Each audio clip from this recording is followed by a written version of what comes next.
No próximo capítulo da novela Dona de Mim, enquanto Bárbara comemora sua ascensão meteórica, o caos se espalha silenciosamente pelos bastidores.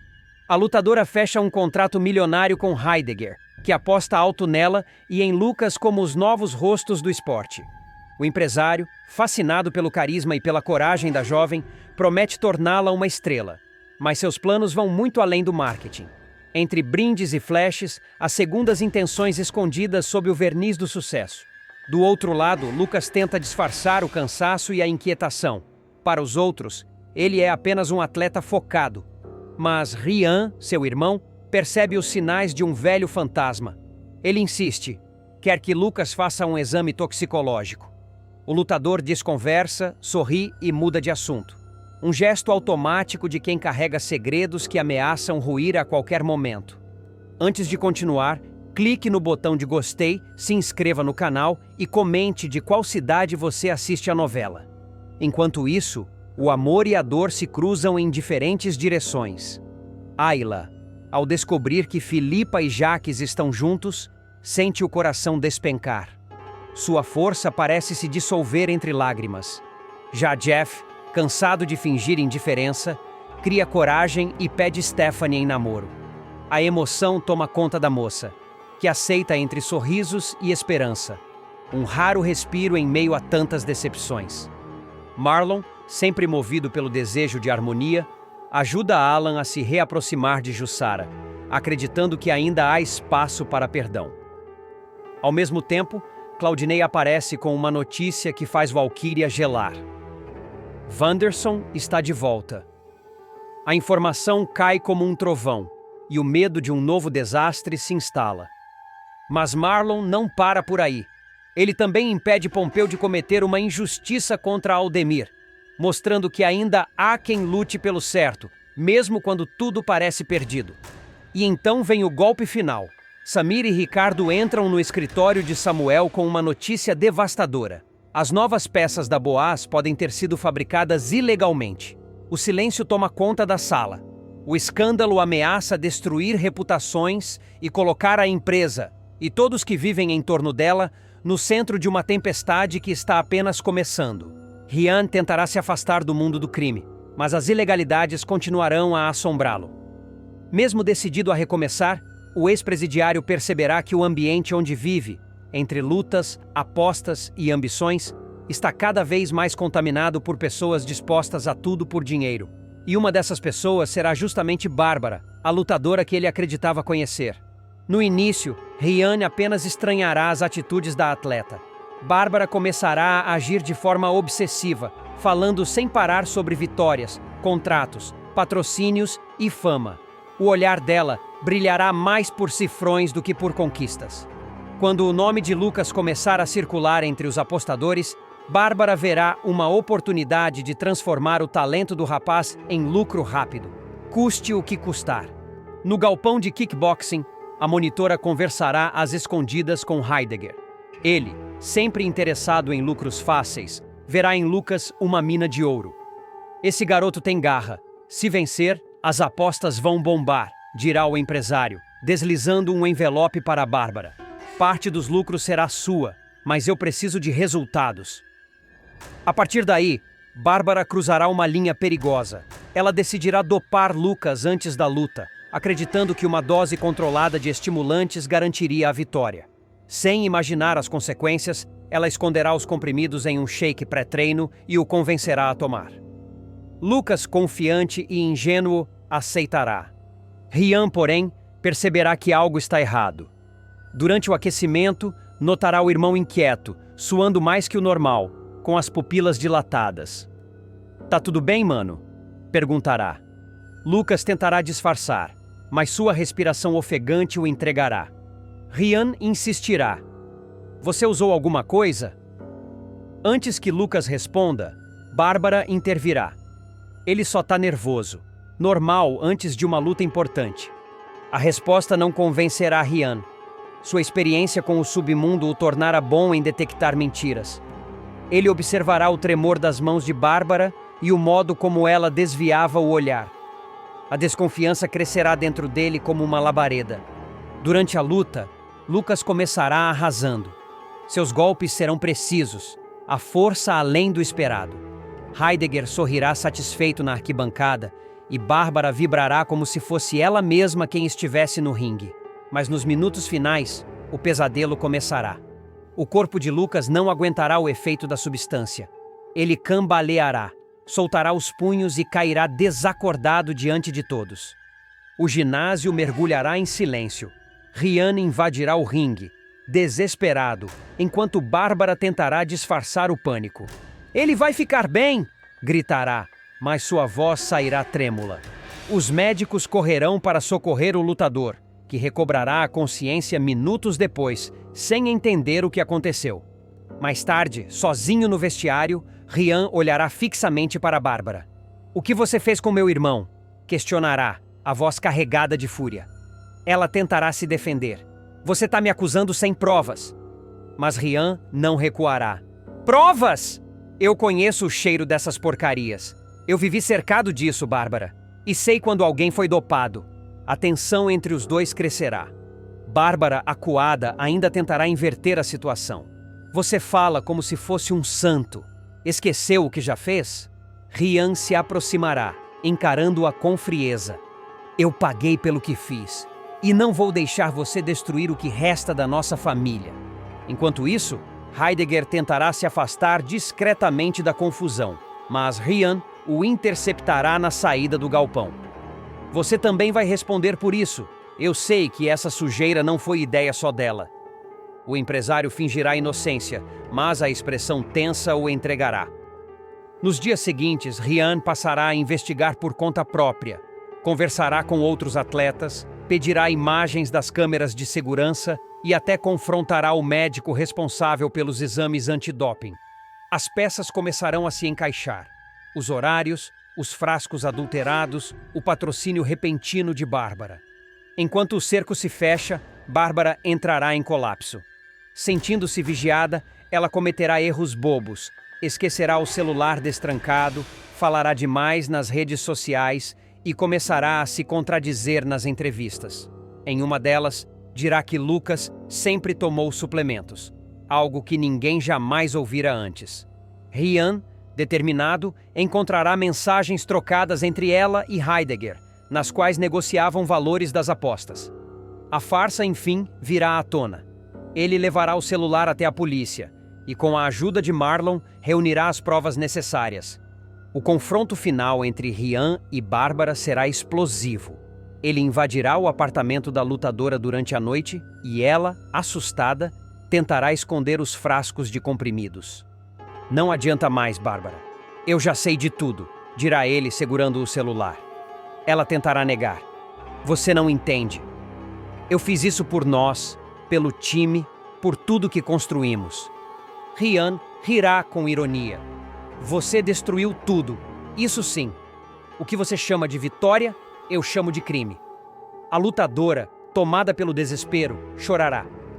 "Eu só queria vencer, ser lembrada." Ele responderá com amargura. "Você vai ser lembrada, sim, mas como a mulher que dopou um inocente por dinheiro." Lucas, ainda em recuperação, ouvirá parte da discussão do corredor. O rapaz ficará devastado ao perceber que foi usado como marionete. Ele entrará na sala e gritará: "Você me envenenou, Bárbara. Você mentiu para mim?" Ela tentará se aproximar, mas ele recuará. "Não toca em mim." A cena será de cortar o coração. Bárbara, tremendo, cairá de joelhos enquanto Rian chamará a polícia. "Acabou, Bárbara. Agora é com a justiça ela." Aos prantos implorará: "Por favor, Rian, não faz isso.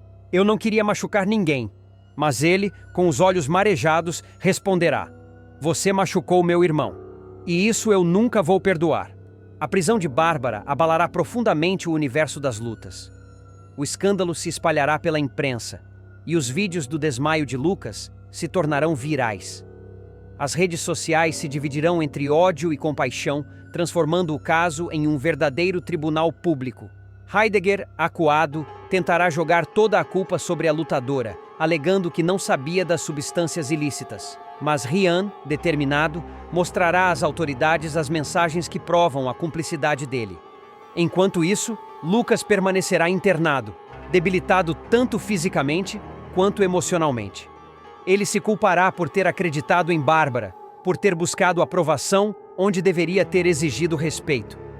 Eu queria provar que era bom o bastante, mas acabei virando cobaia, dirá o irmão em tom de arrependimento. Rian o confortará. Você não tem culpa, mano. A culpa é de quem joga sujo e chama isso de vitória. A queda de Bárbara será vertiginosa. Todos os contratos de patrocínio serão cancelados e o galpão de kickboxing ficará vazio. Seus alunos, antes fiéis, se recusarão a treinar com o nome dela estampado nas paredes. A lutadora, agora desacreditada, dividirá cela com outras presas e enfrentará a dura realidade do anonimato. A mulher que buscava glória conhecerá o esquecimento. Mas o castigo mais cruel ainda virá: a solidão. Bárbara receberá a visita da mãe, que entre lágrimas perguntará: valeu a pena, filha? A lutadora abaixará a cabeça sem coragem de responder. Pela primeira vez, sentirá o peso de suas escolhas e perceberá que a vitória conquistada pela mentira se transforma em ruína. Lucas, recuperado, voltará aos treinos com uma nova postura. Mais maduro, ele prometerá nunca mais se deixar manipular. Dessa vez, eu vou vencer do meu jeito, afirmará. E Rian sorrirá, orgulhoso. Os dois irmãos retomarão a relação que quase foi destruída pela ambição de terceiros. Jacques vai mostrar que é capaz de qualquer coisa para alcançar o poder absoluto. O empresário, com seu sorriso ensaiado e olhar frio, vai traçar um novo plano, ousado e perverso, para assumir o comando da Boaz.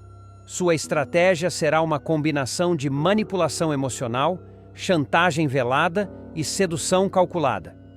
Ele usará duas mulheres como peças principais em seu jogo: Filipa, a viúva vulnerável de Abel, e Rosa, sua própria mãe, enfraquecida pela culpa e pelas lembranças do passado.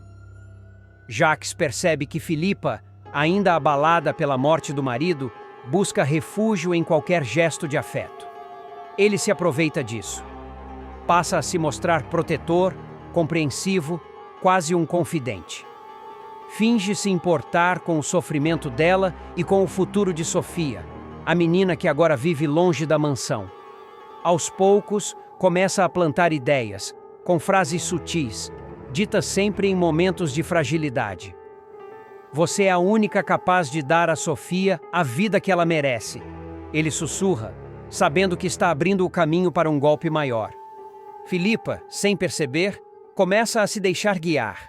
Acha que está lutando pela felicidade da menina, quando, na verdade, está servindo aos planos de Jacques. Ele a encoraja a pedir legalmente a guarda da menina, afirmando que essa será a melhor forma de proteger Sofia de influências negativas. O que ela não imagina é que Jacques quer muito mais. Ele quer usar a guarda da garota como ferramenta de controle sobre Rosa, e assim recuperar a liderança da Boaz, a fábrica que considera seu verdadeiro trono. Enquanto isso, Rosa mergulha em delírios provocados pela culpa e pela saudade da neta. Em uma noite de alucinação, ela chega a confundir sombras com a imagem de Sofia correndo pelos corredores da mansão. Ao amanhecer, Jacques aproveita a confusão mental da mãe para se apresentar como o filho salvador. Com voz calma, promete trazer Sofia de volta. Eu vou cuidar de tudo, mamãe. Pode confiar em mim, ele diz, com um tom tão convincente que até Rosa acredita. Mas a intenção dele está longe de ser nobre. Cada palavra, cada gesto calculado serve apenas para consolidar sua influência. Ao mesmo tempo em que conforta a mãe, Jacques alimenta o ego ferido de Filipa, oferecendo apoio, atenção e, finalmente, um convite irresistível. Fique no meu apartamento, pelo menos até resolvermos a questão da guarda. É o golpe de mestre. Filipa, grata, aceita. Enquanto isso, Sofia começa a sentir o peso das decisões que estão sendo tomadas por ela. A menina escuta, por meio de comentários e telefonemas, que existe uma disputa pela sua guarda. O medo toma conta. E se eu tiver que voltar a morar com o tio Jacques? Ela desabafa com Léo em lágrimas. A babá tenta tranquilizá-la, mas sabe que a situação está prestes a sair do controle. Jaques, por sua vez, percebe que cada movimento está funcionando. Rosa, frágil e confusa, chega a pedir que Filipa lute pela guarda da neta. Exatamente o que ele queria ouvir. Ao saber disso, o vilão comemora em silêncio. Perfeito. Agora é só uma questão de tempo. Murmura, olhando pela janela de seu escritório com aquele sorriso enigmático que mistura satisfação e crueldade. Mas nem tudo corre de forma tão suave quanto ele gostaria. Samuel, atento aos bastidores da Boaz, começa a desconfiar do comportamento do empresário. Ele nota que Jaques anda muito próximo de Filipa, sempre com discursos sobre família, união e reconstrução. Ele não dá ponto sem nó, comenta Samuel a Cássia. Jaques nunca se move sem interesse, e quando começa a falar em amor, é sinal de perigo. Enquanto o jogo se desenrola, Filipa começa a sentir uma estranha mistura de emoção e desconfiança. Ela sabe que Jaques tem um passado duvidoso, mas o magnetismo dele é inegável. E quando ele se aproxima, oferecendo palavras doces e um toque de sinceridade nos olhos, a viúva se perde. Você é diferente de todos, Jaques. Parece que me entende de verdade, diz com a voz trêmula. Ele sorri, um sorriso que mais parece um selo de vitória.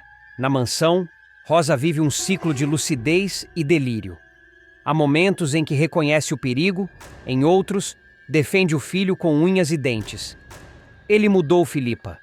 Está mais maduro, mais humano, repete, sem perceber que está sendo manipulada como uma marionete. Jaques, astuto, alimenta essas crenças, levando flores, preparando o café da manhã e fingindo preocupação com o bem-estar da mãe.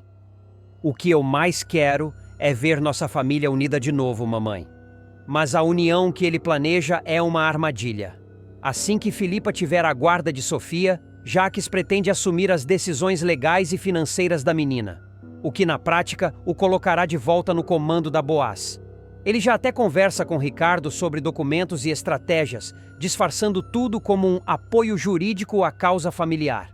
O advogado desconfiado tenta questionar as intenções do empresário, mas Jaques se esquiva com maestria. Você acha mesmo que eu seria capaz de usar uma criança para benefício próprio? Pergunta ofendido. A atuação é impecável. Ricardo, mesmo com dúvidas, prefere não confrontá-lo de imediato.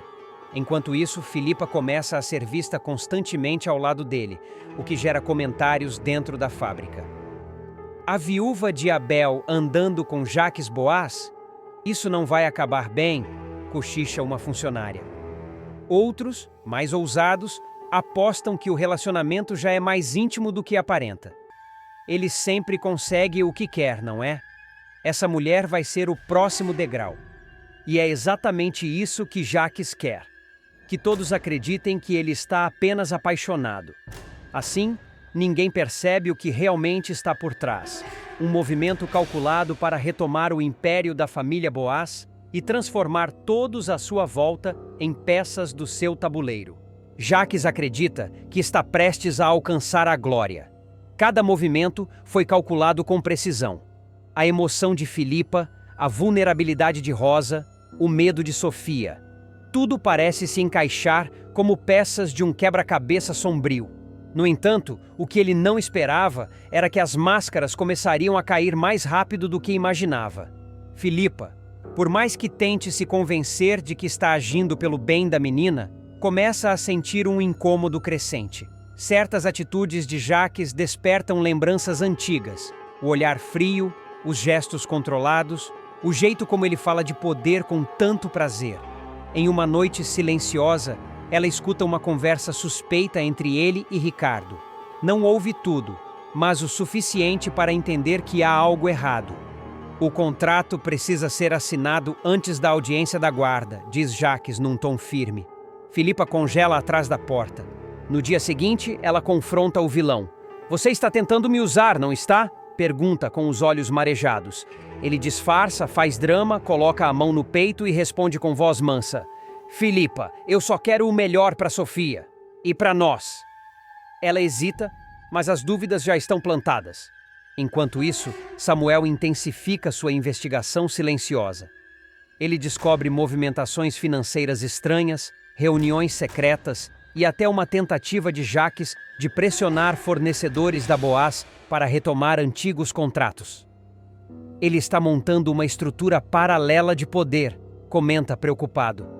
Se continuar, em pouco tempo ele terá o controle total. Rosa, mergulhada em delírios e culpa, se torna o centro do caos. Ela passa a confundir lembranças com o presente e chega a afirmar que viu Abel caminhando pelos jardins da mansão. Ele me disse para confiar no Jacques, que tudo vai ficar bem, sussurra, perdida entre lágrimas e risos. Filipa, ao ouvir isso, sente um arrepio. Percebe que o vilão está se aproveitando até da fragilidade mental da própria mãe para se consolidar. Em meio a tudo isso, Sofia começa a ter pesadelos recorrentes. Sonha com o tio, observando-a do alto da escada, com aquele sorriso que ela sempre temeu. Léo tenta confortá-la, mas a garota insiste. Eu sei que ele quer me tirar daqui, e ela está certa. Jacques já se articula com advogados e tenta influenciar o juiz do caso, prometendo garantir uma estrutura familiar adequada para a menina. O que ele não sabe é que Samuel conseguiu provas. Um dossiê completo com e-mails, áudios e contratos falsos que expõem o verdadeiro plano do vilão. Usar a guarda de Sofia como fachada para assumir legalmente as ações da Boaz em nome da família. Sofia viverá um dos momentos mais delicados e tocantes de sua trajetória. A menina, que vinha tentando lidar com a ausência do pai e as turbulências na mansão dos Boaz, verá sua vida emocional virar de cabeça para baixo quando tiver um sonho profundamente realista. Ou, quem sabe, uma manifestação espiritual de Abel. O encontro será carregado de simbolismo, ternura e revelações sutis que darão novo fôlego à personagem, reacendendo a ligação com suas origens e o amor incondicional que sempre a sustentou. Nas cenas que vão ao ar em breve, Sofia aparecerá sozinha em seu quarto, deitada, observando o teto com um olhar distante. O ambiente ao seu redor refletirá seu estado interior, o abajur emitindo uma luz suave, as cortinas movendo-se levemente com o vento noturno e sobre a mesa, o velho retrato de Abel sorrindo ao lado dela. A garota se sentirá perdida, confusa com tudo o que vem acontecendo. A instabilidade na Boaz, as brigas familiares, o medo de Jacques e, principalmente, as incertezas em relação a Léo, que se tornara seu ponto de apoio e, ao mesmo tempo, um lembrete constante do passado que ela não consegue abandonar. Sofia se encolherá na cama, abraçando o travesseiro, e deixará as lágrimas caírem silenciosas.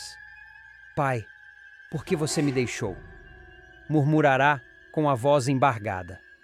Nesse instante, o ambiente começará a mudar. Uma brisa suave invadirá o quarto, as cortinas balançarão com mais força e uma luz dourada envolverá o espaço. O relógio ao lado da cama parará e o tempo parecerá suspenso. Sofia, sem entender, olhará em volta e sentirá uma presença. É quando Abel surgirá, sereno, vestido com a mesma roupa do dia em que foi visto pela última vez, irradiando uma calma indescritível. Papai? Dirá ela, com um fio de voz. Sou eu, minha pequena, responderá Abel, abrindo os braços. Sofia correrá até ele e o abraçará com força, como se temesse que o toque se desfizesse. A emoção tomará conta da cena. Um reencontro entre mundos, entre o visível e o invisível.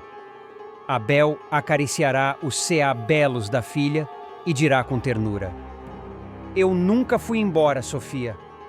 Só mudei de lugar. Sempre estive aqui, olhando por você, orgulhoso da menina corajosa que se tornou. A menina soluçará, dizendo que tem medo de perder tudo de novo. Medo de Jacques, medo de voltar para a mansão, medo de que o amor de Léo desapareça como um sonho. Abel sorrirá, paciente, e colocará a mão sobre o coração dela. O medo é só a ausência da fé, minha filha. E a coragem... a coragem é o presente mais bonito que você herdou de mim. Nesse momento, algo chamará a atenção de Sofia. Um pequeno brilho no chão, próximo à cama. Ela se abaixará e verá um dedal de costura, o mesmo que Abel lhe dera anos atrás. Na época, ele contava que o dedal era um símbolo da proteção dos costureiros antigos, um amuleto de quem tecia o próprio destino com as próprias mãos. Com isso, você nunca vai se ferir tentando fazer o certo, ele dizia. Sofia se lembrará da cena como se fosse ontem. Abel sentado ao seu lado, ajudando-a a costurar o primeiro vestido da boneca preferida. Esse dedal é para te lembrar que você é forte, e que quando o mundo parecer cruel, basta fechar os olhos e se lembrar de quem você é. Agora, aquele mesmo dedal, que ela acreditava perdido desde a morte do pai, reaparece em seu quarto, brilhando sob a luz suave da lua. Ela o segura com as duas mãos como se fosse algo sagrado. Foi você quem trouxe isso para mim, não foi? Perguntará entre lágrimas e sorrisos. Abel assentirá, emocionado. Sempre que você se sentir fraca, lembre-se desse dedal. Ele é a prova de que nada realmente se perde quando existe amor. O sonho continuará. Abel levará Sofia até um campo iluminado, onde o céu parece próximo o bastante para ser tocado. Pássaros brancos cruzam o horizonte e o som do vento se mistura a uma melodia distante, talvez a mesma que Abel costumava cantar para fazê-la dormir. A vida vai te testar muitas vezes, minha pequena, dirá ele, olhando o horizonte. Mas nunca esqueça que cada lágrima que cai é uma semente de sabedoria. E cada dor que você suporta é uma prova de que o amor continua vivo. Sofia, ainda abraçada ao pai, perguntará se um dia eles se reencontrarão. Abel sorrirá e dirá: nós nunca nos separamos. Você só precisa olhar com o coração, ele tocará o rosto dela e começará a se desfazer em luz, como poeira dourada levada pelo vento. Sofia tentará segurá-lo, mas sentirá apenas o calor em suas mãos.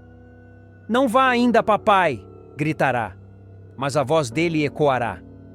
Eu estou em tudo o que te faz corajosa. A menina acordará de repente, com o coração acelerado. Por um momento, não saberá se sonhou ou se realmente viveu aquele instante. A janela estará entreaberta e a brisa fria da madrugada entrará no quarto.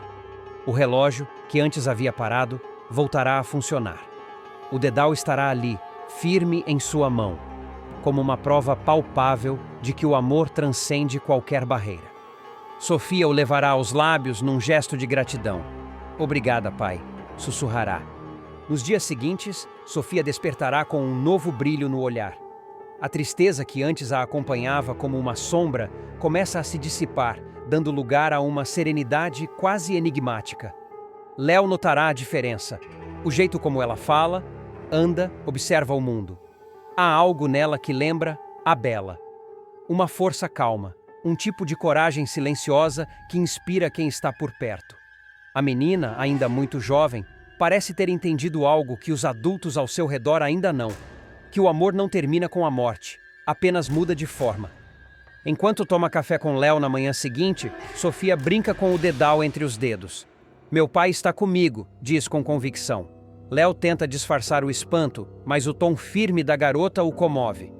Ele me ensinou que a gente pode ser corajoso mesmo quando tem medo. Léo sorri e responde: então você é a pessoa mais corajosa que eu conheço. Sofia retribui o sorriso e pela primeira vez em muito tempo sente-se em paz. Mas a calmaria logo será colocada à prova. Jacques volta à mansão mais agressivo e controlador do que nunca, determinado a recuperar o domínio sobre tudo e todos. A presença dele transforma o ar da casa. Pesado, denso, sufocante. Sofia percebe que o tio tenta manipulá-la, falando de Abel de forma distorcida, tentando convencê-la de que o pai não era o herói que ela pensa. A menina, porém, o encara com firmeza. Meu pai não está aqui para se defender, mas eu estou, responde, surpreendendo até mesmo Léo, que presencia o confronto de longe. Jacques disfarça o incômodo, mas o olhar dele revela um lampejo de medo. Pela primeira vez, ele sente que a garotinha não é mais tão vulnerável. Sofia o encara com a serenidade de quem já viu o outro lado da vida. E isso o desconcerta.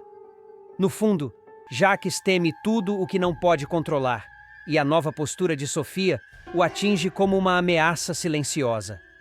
Em outro momento, Rosa observa a neta de longe e se emociona ao perceber o quanto a menina cresceu. Ela tem o espírito do Abel, comenta baixinho com Filipa, que concorda, tocada pela mudança súbita na garota. É como se ele ainda estivesse guiando ela, completa. A cena é de pura delicadeza. 3 gerações unidas por uma força invisível, por um amor que insiste em permanecer mesmo quando tudo parece desabar. Mais tarde, ao entardecer, Sofia sobe até o sótão da casa. O lugar, cheio de lembranças, carrega o cheiro de madeira antiga e o som distante do vento batendo nas telhas.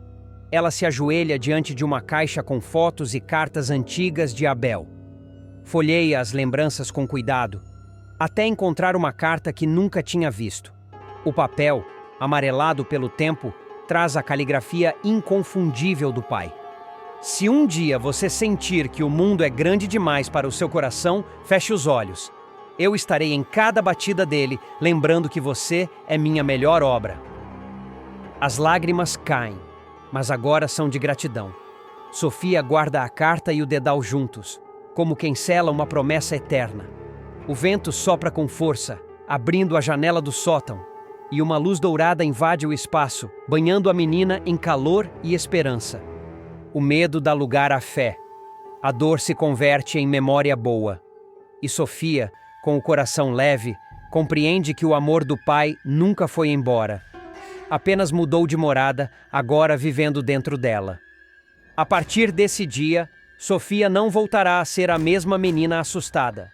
Ela se tornará o reflexo mais puro de Abel, determinada, sensível e capaz de enfrentar até Jaques com uma coragem que desafia qualquer sombra.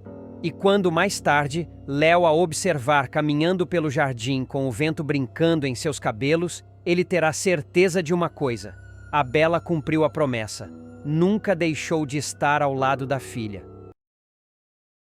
Danilo vai voltar a dar o que falar. O rapaz que nunca se conformou com as decisões recentes dentro da Boaz vai mostrar que ainda tem cartas perigosas na manga. Furioso com as novas regras impostas e revoltado por ter perdido privilégios, o vilãozinho começará a agir com impulsividade. Sua arrogância e senso de superioridade não permitem que ele aceite ser apenas uma peça descartável nos jogos de poder do empresário. Dessa vez, ele vai longe demais e vai cavar sua própria ruína sem perceber. Desde que Samuel assumiu parte das operações da empresa e começou a impor uma gestão mais rígida, Danilo tem se sentido encurralado. Ele não tolera a ideia de trabalhar sob ordens, principalmente de alguém como Samuel, que representa tudo o que ele despreza: competência, lealdade e senso de justiça. E é justamente esse contraste que acende o estopim. Cansado de ser vigiado e sem dinheiro para sustentar o luxo que considera seu direito, Danilo decide agir por conta própria. Em um acesso de raiva, ele invade o escritório de Jaques e exige uma conversa imediata. O empresário, frio e calculista, observa o rapaz com o mesmo desprezo de quem encara um peão fora de lugar. "Você esqueceu com quem está falando, garoto?", dispara Jaques, sem levantar a voz, mas deixando claro quem manda. Danilo, porém, não se intimida. Com um olhar carregado de rancor e desespero, ele joga a bomba. Quer uma quantia altíssima em dólares. Segundo ele, está decidido a deixar o país e recomeçar a vida nos Estados Unidos. "Ou você me paga o que eu pedi, ou eu conto o que sei. E acredite, Jaques, eu sei de mais coisas do que você imagina", ameaça com um sorriso venenoso. O empresário tenta manter o controle, mas por dentro sente o peso da ameaça. Danilo é imprevisível e Jaques sabe que qualquer deslize pode ser fatal. Ainda assim, o vilão experiente prefere apostar no blefe. "Você não tem coragem, moleque. Nunca teve. E quem fala demais acaba morto ou esquecido", responde ele, deixando o recado no ar. Enquanto isso, no corredor da Boaz, Samuel observa tudo de longe. Ele havia ouvido parte da discussão por trás da porta entreaberta e percebe que algo grande está para explodir. Sua mente trabalha rápido. Ele sabe que Danilo pode ser a peça que faltava para desmascarar Jaques de uma vez por todas. Com cautela, ele espera o momento certo. e quando Danilo sai enfurecido, o chama para uma conversa. O tom é calmo, quase amistoso. Você parece tenso, Danilo. Está tudo bem? Pergunta Samuel, tentando sondar o terreno. O rapaz, ainda ofegante, responde com deboche. Tudo ótimo. Só estou cansado de ver gente fingindo que é honesta, enquanto enche os bolsos com o dinheiro dos outros. Samuel percebe a oportunidade e decide jogar o jogo. Se é dinheiro que você quer, posso te ajudar. Eu ouvi parte da conversa com Jacques. Sei do valor que você pediu. Talvez eu consiga arranjar o que precisa. A proposta deixa Danilo desconfiado, mas intrigado. Ele não imagina que Samuel já tem um plano armado. Fingindo solidariedade, o rapaz de bom coração promete preparar uma maleta cheia de dólares. Mas é o seguinte, diz Samuel, se você quer ir embora do país, vai fazer isso do jeito certo. Quero garantir que você nunca mais se envolva com esse tipo de gente. Danilo acredita ter vencido. Na sua mente, Samuel é apenas mais um idiota tentando parecer justo. Ele aceita o acordo, marca o encontro e, pela primeira vez em muito tempo, se sente no controle. No entanto, o que ele não imagina é que Samuel está prestes a virar o jogo e arrancar de uma vez por todas o segredo mais obscuro da Boaz. Na noite seguinte, o encontro acontece em um galpão afastado, onde o silêncio é cortado apenas pelo som distante de carros passando. Samuel chega com a maleta nas mãos, cercado por uma tensão quase palpável. Danilo, ansioso, observa cada movimento. Aqui está o que você pediu, diz Samuel, colocando a maleta sobre a mesa enferrujada. Mas antes quero ouvir o que você tem para me dizer sobre o que aconteceu com Abel. O nome é suficiente para gelar o sangue de Danilo. Ele tenta disfarçar, mas a voz trai o nervosismo. Abel? Por que você está trazendo isso à tona agora? Samuel dá um passo à frente. Porque eu sei que Jacques tem culpa naquele acidente. E você também sabe. A diferença é que eu quero justiça. E você pode sair dessa limpo se colaborar. A pressão psicológica surte efeito. Danilo começa a andar de um lado para o outro, as mãos suando. Por fim, ele desaba. Tá bom, você quer saber? Fui eu quem ensinou Jacques a cortar os freios do carro de Abel. Eu sabia que ele queria se livrar do velho, mas não achei que teria coragem de ir até o fim. Samuel mantém a expressão firme, mas o coração dispara. A revelação é mais séria do que ele imaginava. Danilo continua, agora tomado por uma mistura de arrependimento e raiva. Eu avisei que aquilo daria errado, mas Jacques não quis saber. Ele me pagou bem para ficar quieto. Depois mandou o Ricardo apagar tudo, só que o idiota não apagou o vídeo. Samuel se inclina. Que vídeo? Danilo respira fundo antes de soltar a última bomba. Ricardo gravou Jacques debaixo do carro de Abel, horas antes do acidente. Ele dizia que era apenas uma inspeção de rotina, mas a gravação mostra tudo. Jacques estava suando, com as mãos sujas de graxa, e ainda deu risada quando terminou o serviço. O vídeo ficou salvo em um HD externo. Ricardo jurou que o tinha destruído, mas eu sei que ele guardou uma cópia. Ele sempre guarda. Nesse instante, Samuel percebe que está diante da peça final do quebra-cabeça. O vídeo, somado ao testemunho de Danilo, pode derrubar Jacques de forma definitiva. Mas ele precisa agir com cuidado. Você vai me entregar esse vídeo, afirma, em tom sereno. Danilo hesita. E o dinheiro? Samuel abre a maleta, revelando dezenas de maços de dólares, falsos, cuidadosamente preparados apenas para ganhar tempo. Primeiro o vídeo, depois o dinheiro. Palavra de homem. Danilo pensa por alguns segundos, avaliando se deve confiar. O medo vence a razão. Está bem. O HD está no meu apartamento, dentro do cofre. Mas você precisa prometer que vai me deixar em paz. Samuel apenas concorda com a cabeça, mas o olhar firme denuncia que sua promessa tem um outro significado. Enquanto isso, na mansão dos Boaz, Jacques sente que algo está errado. Seu instinto de sobrevivência o alerta. E ele manda Ricardo descobrir onde está Danilo. Aquele garoto vai me meter em uma encrenca, eu sinto, murmura com o olhar tenso voltado para o horizonte. Ricardo, pálido, tenta disfarçar o medo. Ele sabe que o vídeo existe, e sabe também que se vier à tona, não haverá salvação para nenhum dos dois. A partir daí, a tensão cresce. Samuel combina com Filipa e Léo uma estratégia para agir sem levantar suspeitas. Se conseguirmos esse vídeo, a Boaz estará livre da sombra de Jaques, afirma. Filipa, ainda desconfiada, pergunta se ele realmente acredita em Danilo. Não confio nele, mas confio no medo, e ele está apavorado. Enquanto Samuel prepara o golpe final, Danilo vive seus últimos momentos de falsa liberdade. O rapaz se despede dos poucos amigos que restam e planeja o voo que nunca acontecerá. Do outro lado, Jaques movimenta suas peças com frieza. Se Danilo abrir a boca, eu acabo com ele antes que respire para contar qualquer coisa, diz em tom ameaçador. O jogo está armado, e cada passo agora é um risco. Samuel sabe que está se aproximando do limite, mas também sente que Abel finalmente será vingado. O destino dos Boaz, de Jaques e de Danilo está prestes a se cruzar de maneira explosiva, e nada será como antes.